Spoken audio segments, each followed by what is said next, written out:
we left everyone in, a bit of a pickle at the end of last season. So it's basically how are we going to get out of those situations. Josh is, a werewolf when we last saw him. So we obviously cannot keep him like that for that long. So we're, going to figure out how we can change him back, if we can change him back, what sort of effect that's going to have, who's the woman getting out of the cab at the end, where is Sally? I mean, we're sort of getting everyone back and seeing how they've all been affected from where they were and what they did. So this season is very much about destiny. That's our message for this year, is destiny, and everything happens for a reason. These people are together for a reason, and they are what they are for a reason. How quickly are we going to change Josh back? Well, we can't keep him like that forever. So very, very early on, like in the first few episodes, we'll find a way back. But even when we get him back, he'll be different. Something will be affected. Well, yeah, I mean, he'll just be he'll be different. He'll be different.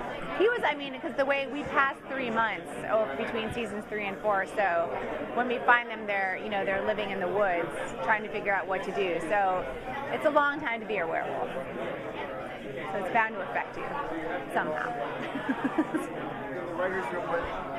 Do you find yourself discovering new ways to use Josh when he comes back to main versus when he felt like a curse, and now this is something that could be kind of a new thing for him because he's starting to embrace that. Yeah, it's definitely a big psychological journey for Josh this year, and I mean it really is for all of them. The show has always been about them fighting what they are, accepting what they are, and this season they all are sort of forced to make that final confrontation of, I'm either going to live with this or I'm not. Am I not introducing any new creatures or mythology this season? Dragons. That'd be so awesome. That'd be so great. Maybe I should now. Just no. Mermaids. No, we don't have. I don't think there are new. I'm trying to think because we're so in the middle of it right now. There are not new. Well. Not new per se. I mean, we definitely learned, Sally is sort of a different kind of ghost. She's got a different sort of skill set now because she's connected to Donna, so we're sort of exploring what that is. And we do see, probably the most stuff we are expanding on is the ghost world and that sort of paranormal world. Yeah. It's very paranormal this season.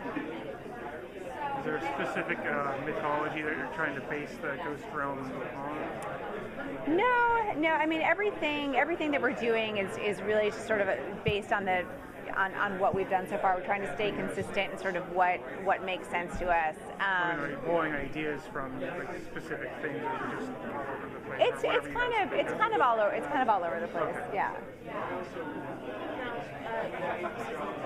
It's almost like Mark Pellegrino was sort of like the big bad. Right. Last year, Standard. Do you have that sort of idea this year, or is it Donna? Or? No, it's funny because when we sat down with Sci-Fi in the beginning of the season, when we were sort of talking about what we wanted to do this year, we very specifically didn't want to do sort of the typical in those early episodes. You meet the big bad, and you're gonna kill them in episode 12 or 13. We were just kind of which is not to say that doesn't have its merits, but we felt like we had kind of done that, and it gets hard to string that along for a whole season of I'm gonna kill you later. It gets really hard to write. So there is a sort of mix of adversaries this year, and it is kind of along that Bishop line where season 1 with Aiden and Bishop was actually very reasonable in many ways. He didn't ever really do anything that horrible until at one point in the season we were like, we have to have Bishop do something bad because he seems like a pretty reasonable guy right now. So it's more, the enemies are sort of more on a very personal level, and it's more our characters having to fight these inner demons, and they're very interpersonal conflicts, not with each other, but just the challenges they have are on a more just grounded level. But there is sort of overarching, bigger thing that is going to challenge all of the roommates together. That I can't say, but.